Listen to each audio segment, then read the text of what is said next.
Welcome back to Dave Knows Comics for another How to Draw session. Today's episode is Psylocke. Now, surprisingly, she is very popular when it comes to being drawn on the internet. A lot of people like this character a lot, so I figure why not me as well. So I'm going to start off here with the same way I start many drawings, and the way a lot of professionals start drawings is with just a little bit of gesturing. Now, I'm going to be using the crosshairs for the center of the face. You can't really see it because she's on the profile. I'm doing this profile drawing, but you can see the ear, and you can see that she's going to be looking slightly downward, or her head is being tilted slightly downward. And now, when I started looking into how people draw on the internet or make videos, how to draw videos about characters like that, I was very surprised how popular Psylocke is, because I don't think she's that popular of a character. But I figure why not. And also, when it comes to drawing Psylocke, I also figure she does have some. There is some interest to her. She does have a cool costume. She does have that really cool psionic blade that she can, like that energy blade, which is fun to draw. So you can actually do some things there. And plus, since I don't. I definitely drawn more men on this channel than I have drawn women. I figured why not use Psylocke as the first woman to draw. And there we go.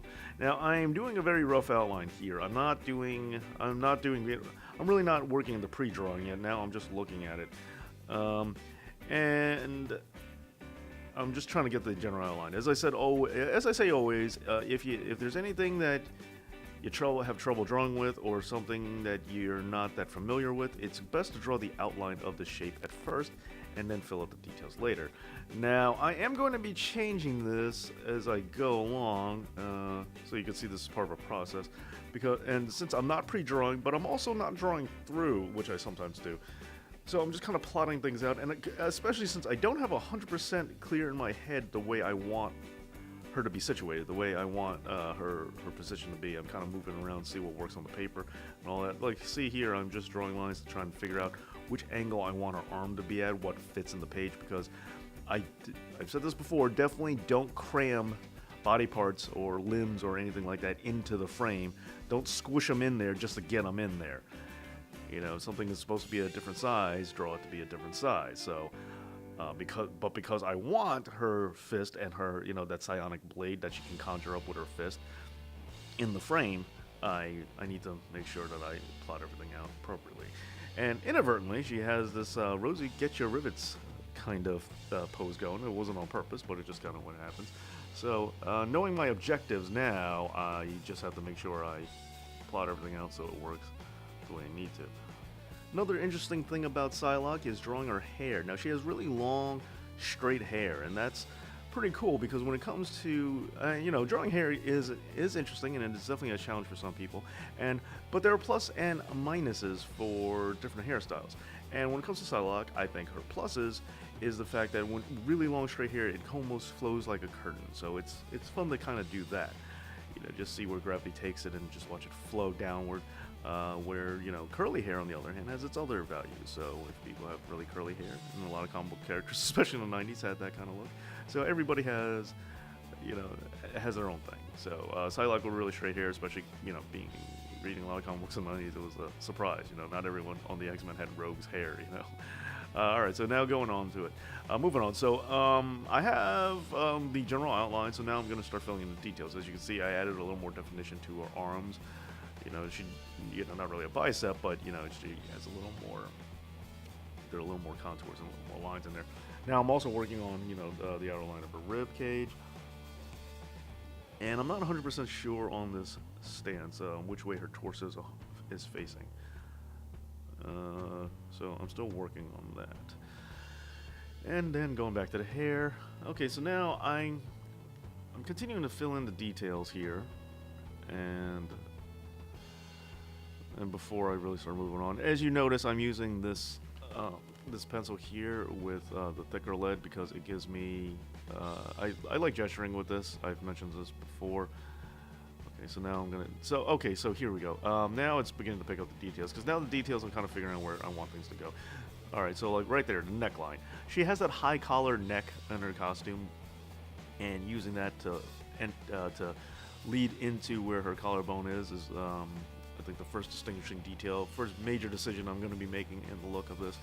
And now I feel confident enough to move onto the face, and a lot of you might know that I typically start off with the eyes or the eyebrows, but this time I am moving differently because I want to focus more on the pose, so I want to do that first. So I want to keep this profile, but there's going to be a little bit of the other side of the face exposed. Not very much, not even going to get detail. And now when it comes to drawing women in particular, I think the eyes are very, very important. I think eyes in general are important for drawing a character, but when it comes to female, even more so. Which is why I am kind of paying a lot of attention to this. And even though I was throwing a rough outline before, I am kind of focusing on this pre-drawing aspect a little bit more than normal, putting a little more detail. Because I'm really just drawing it. I'm not even. You can make the argument I'm not even pre-drawing. I'm actually just trying to straight up draw it. Now, the only downside to that, or the reason why this is going to be part of the final product, when it comes to drawing the eyelash, you want to draw the eyelash as one solid piece. You don't want to draw individual little hairs. That looks weird. But when you're trying to draw the very specificness of the thick pencil, sometimes you got to remember you can't get it as precise as you want. You can't get that fine line. You can't get it to curve out to that little fine line that you're looking for. And so when you try to draw it with the thicker lead pencil, like I am, you kind of forget about that for a second and said, hey, how come it's not looking the way it is? So you keep erasing and going back onto it, and then I realized, oh yeah, that's right. That's what that is. Okay, so now working on her nose. Now her nose, the way I draw Psylocke, I like to see her being drawn with a smaller nose and all that. So, and so drawing smaller noses, it can be difficult. So I'm gonna move on back to the hair. And as I said, you make it flow like a curtain. So I thought it'd be cool to instead, because she has very long hair. At least that's the way I prefer to draw Psylocke. So I'm going to have it flow over her shoulder as an excuse to get it out of the way of her torso, but still let you know that it's there. So I'm going to have it drape and flow over her shoulder. I think that looks kind of cool.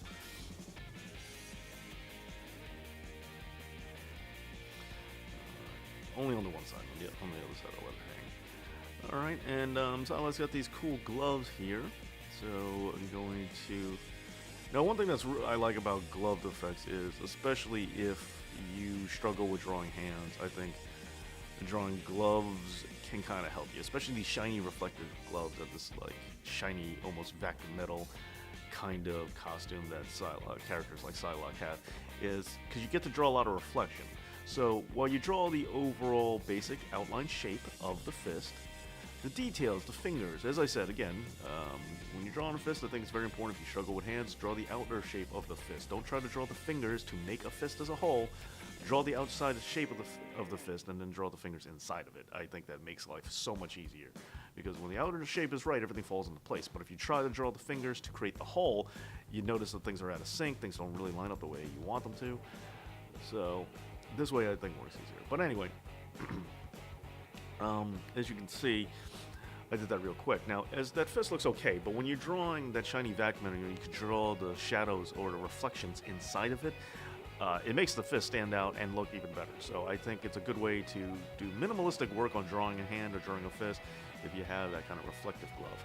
Okay, so back to the face now that I've gotten the hand out the way. Now the mouth, same thing issue I was having with the eyelash is with this thicker pencil, it's hard to get the exact finite line that I'm looking for.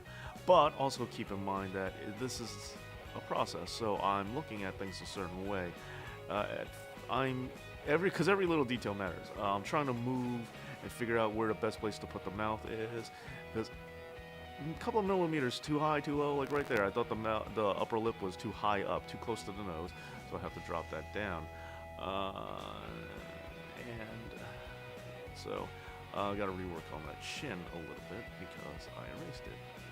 So I want the mouth in just the right position. And also, when it comes to drawing lips on a woman, especially in the comic book foray, and especially the way I do it, it's kind of hard to sometimes not get sucked into making it look too cartoony, too pronounced.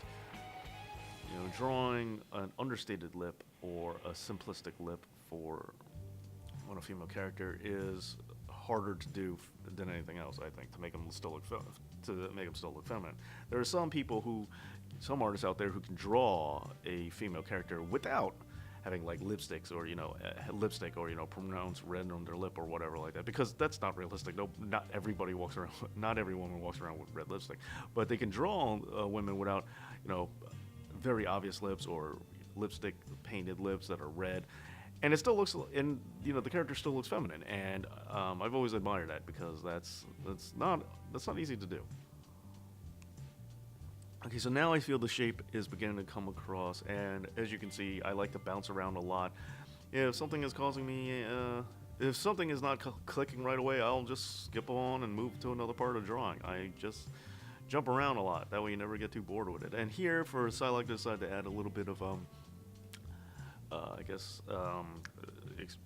I know there's a makeup term for it, but the part of the eyelid, by drawing her eyelid and having that stand out a little more, I think, was a key to the character. Because what's also cool about Psylocke is, while she is a good guy, she's a superhero, she is also a bit super villain-like too. She's got that, assassin thing going for her. So you kind of have to make sure that she doesn't look evil, but you don't 100% think you should trust her either. That's kind of the best way to draw Psylocke or Black Widow or Catwoman. That's kind of how I feel about all those characters, is that female characters that are maybe a little suspect, a little suspicious, you should be aware of. Okay, so going back to the hair. Now, this is where I'm going to start adding the highlights. Now I'm not going for an Inhumans thing with that line across her hair. I'm just doing that to remember for myself where the shine is on her hair. So when I start inking, I avoid coloring that spot, because I want to leave a big bright white spot in her hair. That way it could become the highlights. Probably should add one lower on, but I forgot about it. Alright. And now fleshing out, adding a little more definition on that arm too.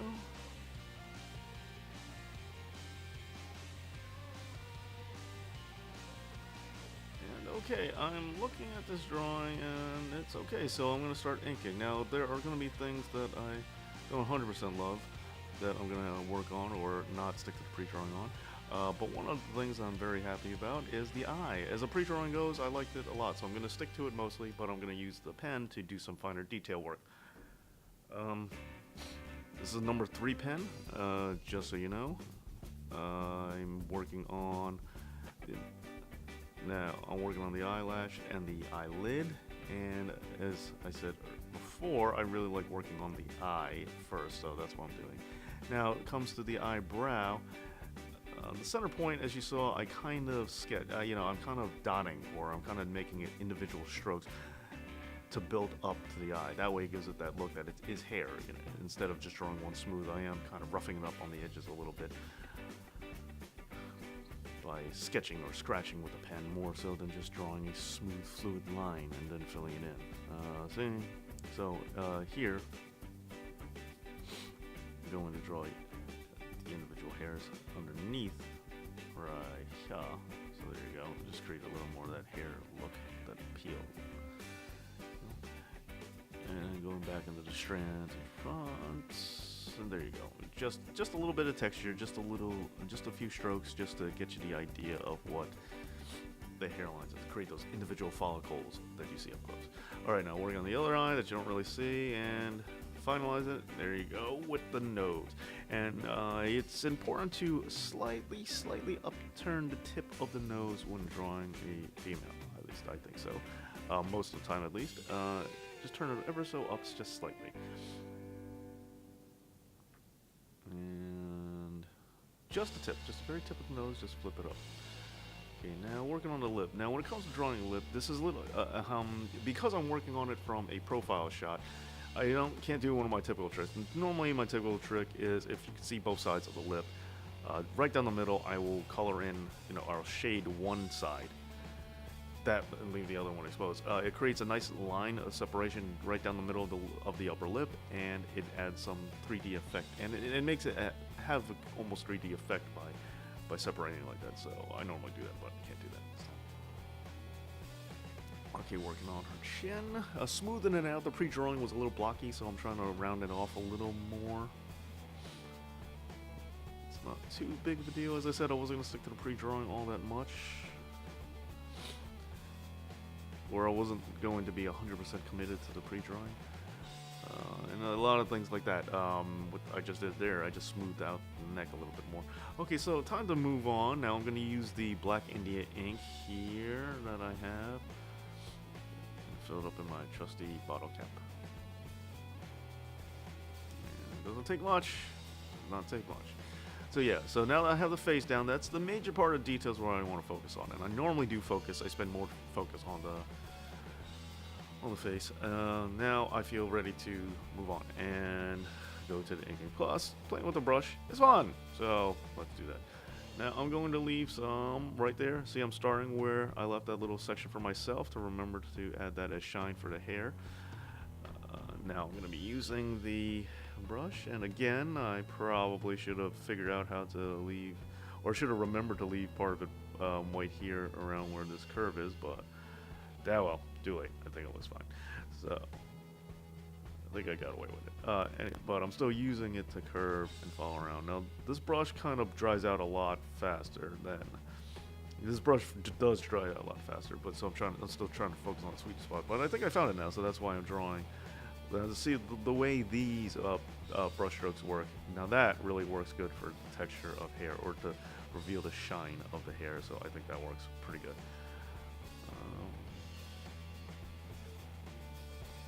Next, going to fill out more of those details. Now I had a really good swoop going in with that hair over it, but I just painted over it with the ink, and now I'm like, too late. But oh well. So now I know I did it. What am I gonna do? I gotta commit and just ignore it and just move on and figure out if it can be salvaged later, and if not, oh well. So just going about things as normal, just pretending like it never happened. Another weird thing for those of you who remember or are fans of the show DuckTales, when it comes to drawing women with really dark straight hair, I always think of Magica the Spell. I'm always kind of, even when they're humans and not ducks, I am always subconsciously kind of thinking about Magica the Spell. I don't know what it is, but she had that distinct, shine line in her hair too, and it's just, I always think about her every single time I have to draw a character that has hair. And I know Psylocke's hair is purple, but still, I think of Magic to Spells nevertheless. It's close enough. Okay, and now here's the fun of brush work is you don't have to get, now I am mostly filling out the details, but you filling out all the little gaps, the little spots, but you don't have to. You can leave a couple of them blank because it just adds to that reflective nature of the hair, which is nice.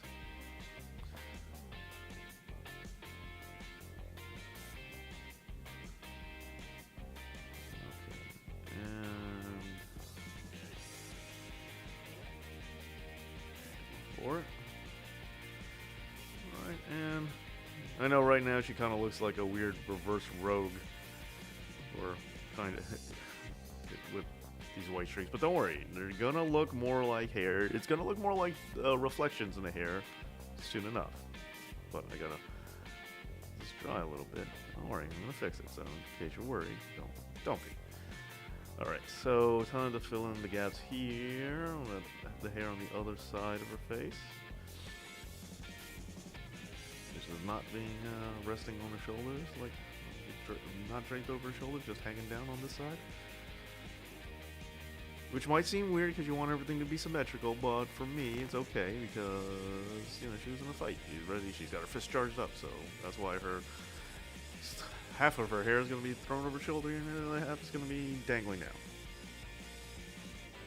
Okay, but I do have to concentrate a little bit more because I got to make sure I keep this outline of her shoulder nice and distinct. Okay, now that the ink on this side is dried off a little bit, I can go back to it and just punch it up. Because the fun thing about the brush is, as it dries out, you can also use that to your advantage. See, now I'm going to go back in and color it. But you could start using a drier brush that's not laying down a very thick layer of ink, and use that to your advantage. If it's a little spottier and it just kind of makes subtle streaks, you can use that and paint that in. It's all up to you. Thinking about all your drawing tools and equipment, It's all up to you. You can do what you want with them, and even if something seems like it's not working, or it's not optimal, or it's not full of ink, or something like that, you can use it. Like some of these pens that I use, I'm kind of harsh on them. I beat them up a lot, so eventually the tips will start, you know, splintering off and get very fibrous. But I use that so I can press really hard and use it to create little hair follicles just by pushing on it. Now these these pens are nice and good, so I don't have to worry about these. These are new, so they're in good shape, so I'm not going to be doing that. I also don't mean to push down hard, I just kind of do. But even if you break something, if you can leave a mark on paper, there are occasions you just have to be creative and figure out when you can use them to your advantage. So as long as it can still leave a mark on paper, there is something to do with them. You might discover a cool trick, something to do with it that you wouldn't think to do before. Okay, so now going back on the details of her face, I've added one little line there on the bridge of her nose.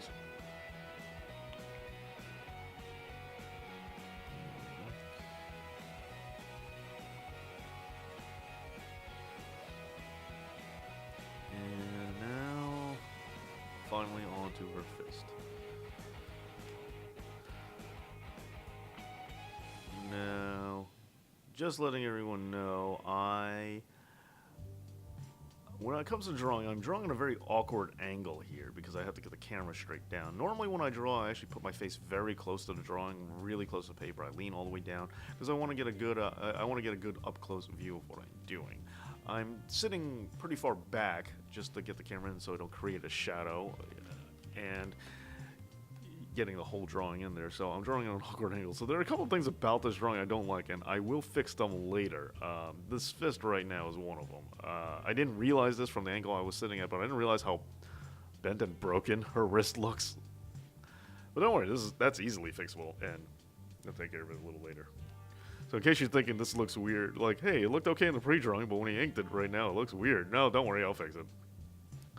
The same thing with her torso. Actually, it's not that bad now that I'm looking at it, but it's... oh, and here I go again, reinforcing that collarbone line that cuts off the neckline into her torso. But yeah, the torso is something I'm not 100% happy with. I will fix that as well. But from this angle that I was sitting at, I looked at it and said, okay, it looks all right. So I didn't really think twice about it. But now that I'm closer, or looking at it here, when I looked at it on the paper, I thought it looked very strange. Looking on camera, though, it looks okay. It doesn't look as bad as I thought it did. But either way, it's something that's going to change. One of the things here, though, is her torso. Her waistline is way too skinny. I know that I had her on an angle, so that kind of threw me off, and it didn't look like it tapered down that much. But I will fix that. Don't worry. Okay, so moving on to the remaining couple of details.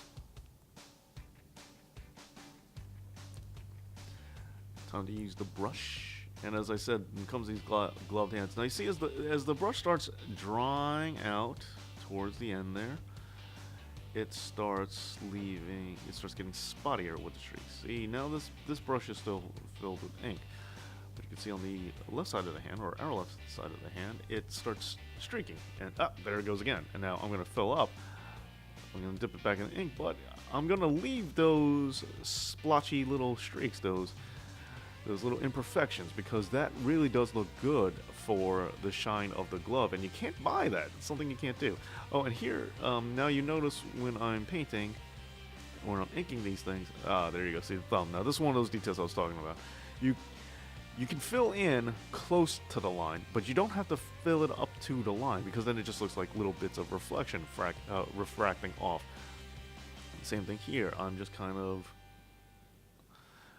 pushing it close to the line, but I'm still leaving little white gaps, and I'm doing them somewhat arbitrarily. I'm just kind of seeing when the brush runs out and playing along. Some of them I want to keep, or some of them I want to blacken out, so I'm going to do that. But right here, the streak on the arm, I like that, and you can't plan that. Or if you try to draw that specific shape on purpose, it's going to take you a lot longer than it would if you just use a dry brush. So with that in mind, I'm going to try and do it this way. If you want to dry the brush out, drawing the border or the cutoff point kind of helps too. And then you know, it's a good thing to go over until the brush kind of dries out. So here we go. I'm doing the outline and then filling in some more. All right. So and I will also say that I know the brush can be a little bit intimidating if you're not used to working with one. If you're used to working with pencils, it does seem a little wild.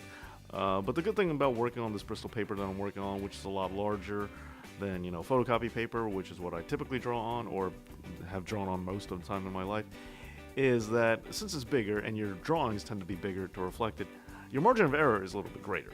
If you are drawing very small, then yeah, using even the smallest brush can sometimes be difficult because you don't get that finesse, that fine-tuning, that exact precision that you're looking for. But when it comes to something like this, especially when you're just coloring costumes, just filling the black areas, or making things a reflection that can be imperfect, it's fine. And then you slowly work yourself out to the border, and just like anything else, it just takes practice.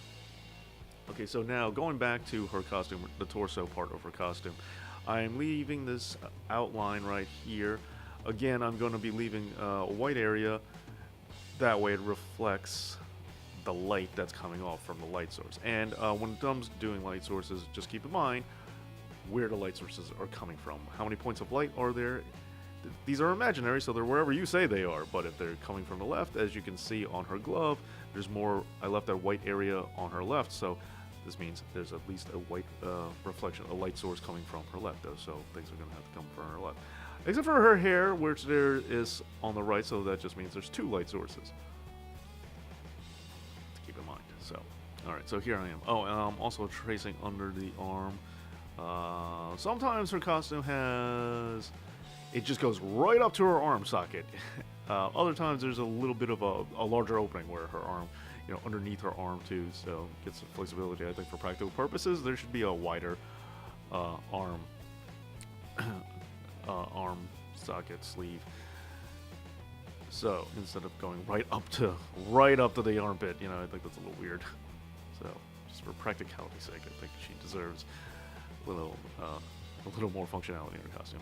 Okay, especially since allegedly I heard that, if I remember correctly, I heard that Olivia Munn didn't like the costume very much when she played Psylocke. I don't know if that's true or not, but that's what I heard. Okay, so going in, filling in the details, not going all the way to that line, just going a little bit outside of it to, once again, leave some reflection. Same thing here, filling in the details. Now this part, now again, even though the light source is coming from the left, because it's under the arm, I'm going to have the entire her side and the area underneath her arm mostly covered, because that's going to cast a shadow of her arm and everything like that. It's going to block the light, so keep that in mind.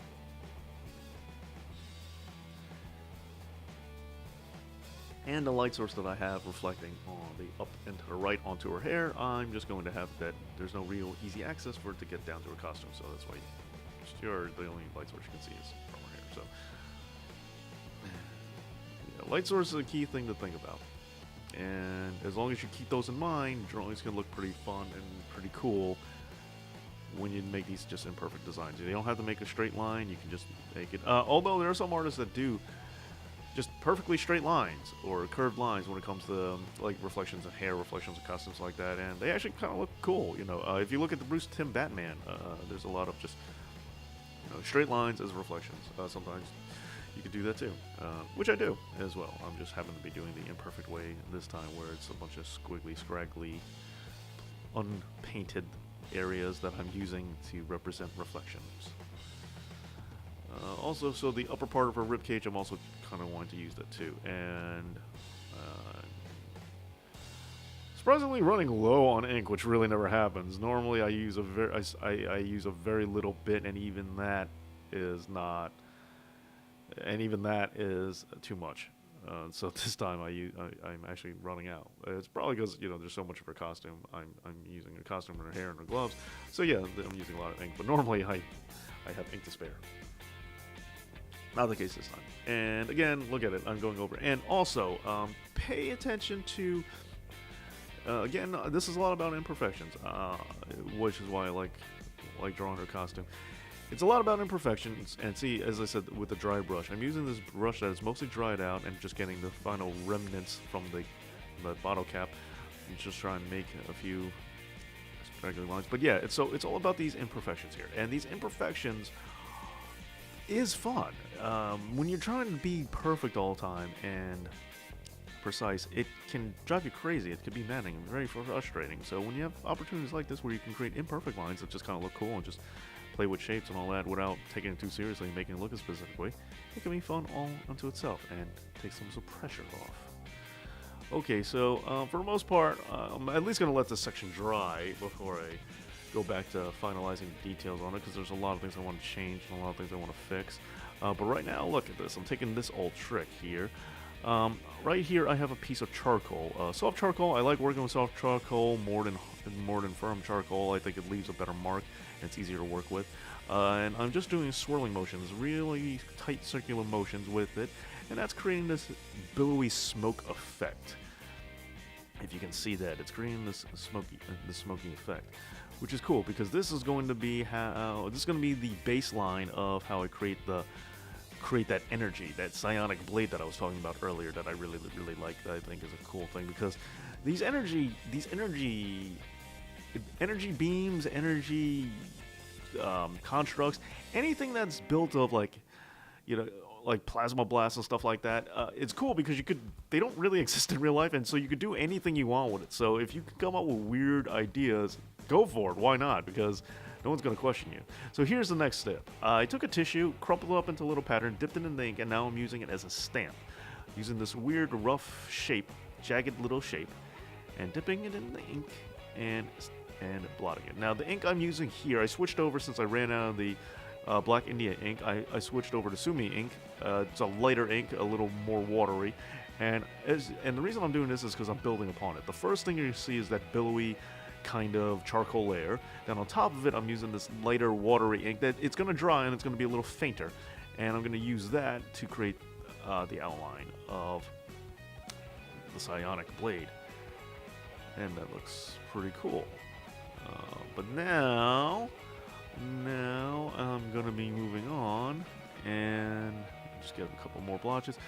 Since this is the base, since I'm building upwards, building upon layer, I want to go heavier on the lighter layers. Now see, and now I'm switching back over to Black India ink. The Black India ink is a little darker.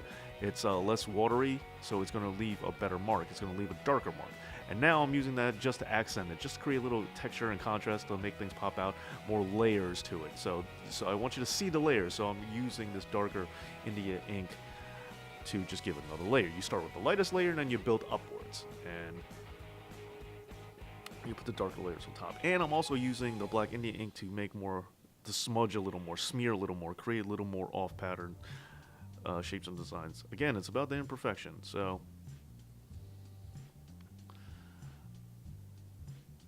I can use that to create these cool little marks. And yeah, there you go. So alright, let's switch over a little more of the Black India ink. And also trying to rework the tissue to create a new pattern, because I kind of stamped it out too much where it kind of deadened it and kind of flattened. So I'm reworking the tissue. Alright, so here we go. Now, so here's the Black India ink, using the other end of the tissue and just stamping. Stamp it, stamp, stamp, stamp, stamp. Just these little tiny stamps to create a little bit of a darker texture in certain spots, so it looks more organic. Looks more, because the more imperfect something looks, the more organic looks, the more it feels natural. It doesn't look like somebody drew it and was perfectly painstakingly working on it. Sometimes you gotta make things look a little sloppy. That's the only way it looks real. Okay, and even when talking about something as crazy as this, that, a weird psionic blade that doesn't exist and no one's ever seen, yeah, you want it to look real, even though it's not a real thing. And when it comes to this design, also the bizarre part of it is, how would this look? I mean, yeah, we're seeing this black billowy outline around her hand, but if I was standing on the other, if I was facing her directly on, would I still see a border? Like, how does this work? It's one of those things that really doesn't make any sense, but it just looks cool, and because it's based off of fiction, no one really questions it. So, all right, so finalizing detail, going back to the pen. Now I'm going to a slightly thinner pen now. Once again, I like to build outward and inward, so the more specific the detail, the finer the pen, the smaller, the thinner the tip. That's how I roll. That's how we're going to make these designs.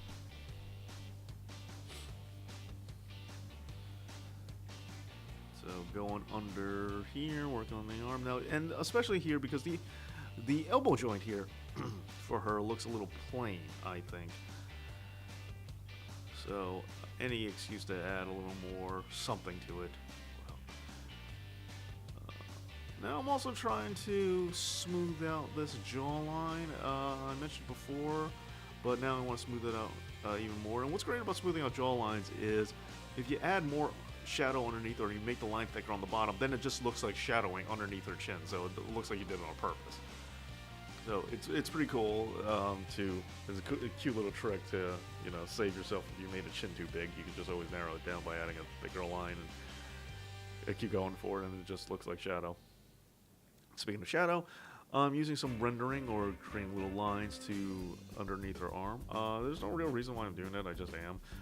Rendering is something I like. I think it looks cool, but I don't do it very often. A lot of my drawings I don't think necessitate it or necessarily work in the same playground. So I kind of try to force it in there. And also in this case, it's separating these shine lines away from the main one on her torso. So we're going to have that distinction there. And I'm also going in to kind of draw these lines. Oh, and I'm going to use a tissue that's drying out a little bit just to create some marks. And see, the tissue drying out. Same thing with the brush drying out, and I told you I'm going to be reworking on these. If you do that, you paint it up, you know, now we just created a nice gray and streaks of gray and that, you know, that little speckled look, so it doesn't look completely filled in. And now I'm going to draw the follicle lines, the hair lines, so now we can see little bits of hair strands individually. So see, now it's not contrasting as much. The white shine line in her hair isn't as pronounced. Now it's grayer, so it doesn't look as bizarre. Now now that I'm pointing out and talking about it, yeah, of course it's going to stand out to you, and you're going to have a hard time seeing it. But if you can remove yourself from the drawing and just step back for a second and realize that, no, it's not as obvious as you think. It doesn't look as bizarre. It doesn't look like she has, you know, a skunk line, you know, a horizontal skunk line. It just kind of works now. Now you can conceive it as shine a little more as reflection. Okay, so here we go. Alright, the drawing's coming together. It's getting closer to where I want. I can finalize these details. I don't like the elbow's a little too pronounced, so I'm going to add a little more. And the same thing with the chin roll applies. If the underline of anything you're working on, the bottom line, the bottommost line, is a little too big and you want to shorten it, or even round it out or straighten it out or fill in the gaps, you could always just make a very thick line and then it just looks like shadow. And the key is you just have to remember to do that to everything, so it looks like you did it on purpose and you weren't just hiding one thing. So now that her tricep has got that darker line and the chin does, yeah, now it looks those relatively horizontal or slightly diagonal lower lines, I got that, you know, are thicker. It looks like that's just how I drew things. All right, so I'm also trying to go back to this dryer brush. It's faint, but I'm drilling it. I'm like really just pressing it in to create this darker shadow effect underneath her chin, underneath her arm, bottom, and I'm scraping the remnants of the ink just so I can get this gray going. And it's creating a blotchy, imperfect shadow effect, which is kind of nice. Making it again look a little more dynamic. Now, I didn't want to go too hard with it, but I did want to brush over her eyelids a little bit just to make it look like eyeshadow. I think that's, yeah, eyeshadow, mascara, eye makeup-y thing. Okay, now at this point, okay, so now here's the point. Now this happens a lot. You definitely need to step away from your drawing. Now for this, I'm not going to be stepping away all that much. Alright, so now time to go over things with the white out pen. Now this is where, now, you know, you can't see it unless you come up close, but now this is where I'm going to start adding more effects. So now I'm just kind of reverse drawing. Now I'm using the whiteout pen to go over some of the details I might have covered up with the, you know, piece of tissue or the brush, adding white strands to her hair or white streaks to continue that reflection, you know, keep that conceit going, going over that drape line, that, you know, the way that her hair is draping over that beautiful flow that I kind of drew over. And again, layer, layer, layer. So I'm making just quick, rough white marks here. Trying to draw the whiteout that kind of gets clogged up. So again, this is not a precision tool, but also using this to make a couple of distinctions. And since it's kind of streaky, again, use it. I'm kind of using it right now just to make things flow a little bit more. And again, this is going to help that one hair reflection line not stand out so much. And there are plenty of tricks you could do, but you know, when it comes to this combination of ink whiteout. But some of them I'm going to have to save to another show. I'm just going to stick to the tissue one right now. And here I am. Now it's going back with the tissue and the ink. Why? To cover up on top of the whiteout. So I'm not covering up all the whiteout, but I'm going over it. So some of the whiteout lines that I just made get exposed and others don't. And that's how we cover things up. And if you just keep layering it, the key is to make sure that something doesn't stand out so obvious. If you use a little trick or if you use a tool, it shouldn't be so pronounced. And the more you layer different types of techniques on top of each other, the harder it is to distinguish what one specifically is. So yeah, so it looks a little bizarre that I made those whiteout lines just to cover them right back up with the ink. But you see, they're faintly there, but you can't, they're faintly there. They are still there. They're not as pronounced as they were, but they are still there. Something else that's bothering me that I'm going to have to do is, as I said, her waist comes down way too thin. Way too thin, so I have to balance that out. And yes, I'm going to, now that it's dry, I'm going to go back with a couple more stamps on the Psylocke blade.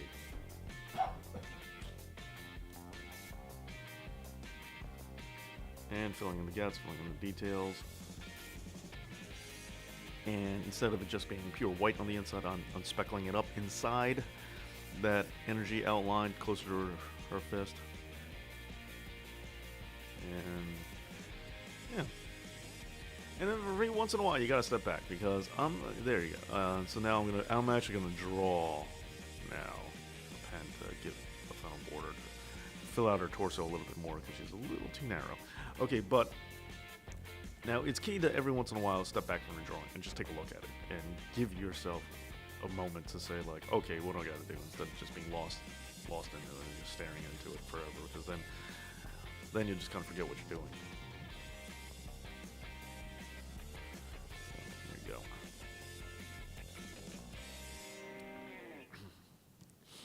All right, now just finalizing the pen, and as I said, with the jawline and everything, now I'm adding under a little more lines under the nose, the little divot on the upper lip between the nose, just adding a few thicker lines. By going over things and making the line a little thicker, it adds a little more weight to it, adds a little more bottom, makes it look a little more shadowy. And again, her arm was a little empty for me, so here I'm going to be adding just this little dark imprint line here to just give more space. Again, I don't like how plain the shoulder looks. It's just a little too empty, so I'm going to take tissue and I'm going to create some shadow effects by smearing it out. Hopefully it's thin enough. Trying to work with it, and there you go. It's creating some shadow.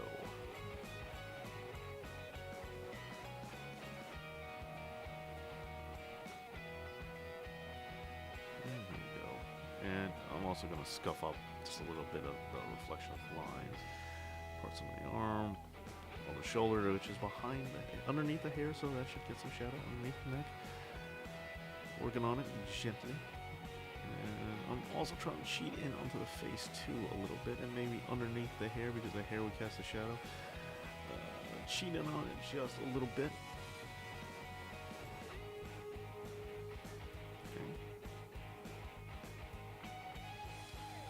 And yeah, stepping back, taking a look at it. Got to work on things. I want to put a little more shadow underneath her arm. Now, it's pretty clear that there should be more of a shadow on her arm and also on her bicep. Filling the character out. Yeah, it's looking okay. Again, I'm not 100% with this, but let's go over it just a few more times.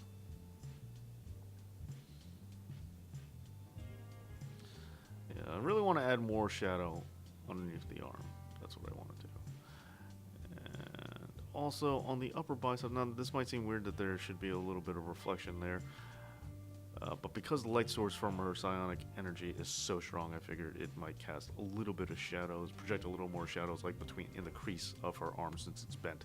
You know, the little part that her forearm itself is actually blocking might create a little bit on the divot of the elbow joint.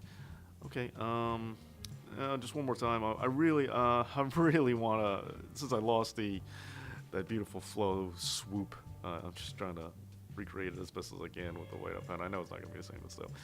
And same thing with that belly line. I had a white line, I erased it, or I covered it up with ink, and now I'm putting it right back. And building. Squiggly lines to represent the underside of the torso. Now it stands out, but I knew I was going to cover it up with the ink. So there you go. So just creating more texture, so things aren't so empty. And what's also great is the brush strokes themselves. You can see where I was a little bit. You can see where I was using the more or heavier ink, and that kind of imperfection you can't buy. I'm still not happy with this waist. I think it's still a little too narrow. So here I am trying to just fill it out a little bit more.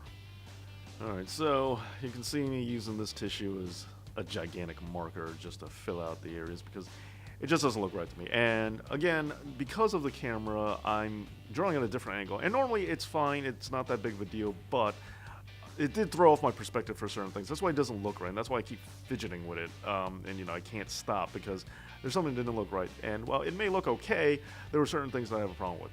Her waist and her torso in general is a little too short. I intend to do a video explaining proportions a little bit later on in another video. But also her wrist, her hand, it's bent really too much. So, okay, here I fixed it up when I went home because I didn't notice it until after I took it home. But as you can see here, I filled out the wrist.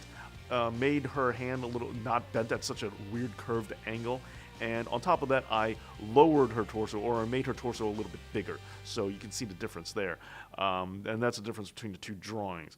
So while I have it there, I did that to make the drawing look a little more complete, look a little more full. I like it much better this way. I think she's proportioned much better, and no weird awkward wrist thing whatsoever. But here you go. This is what the drawing looks like after being scanned in the computer. So well, there you have it. This is How to Draw Psylocke. Thank you so much for watching, and as always, Dave knows.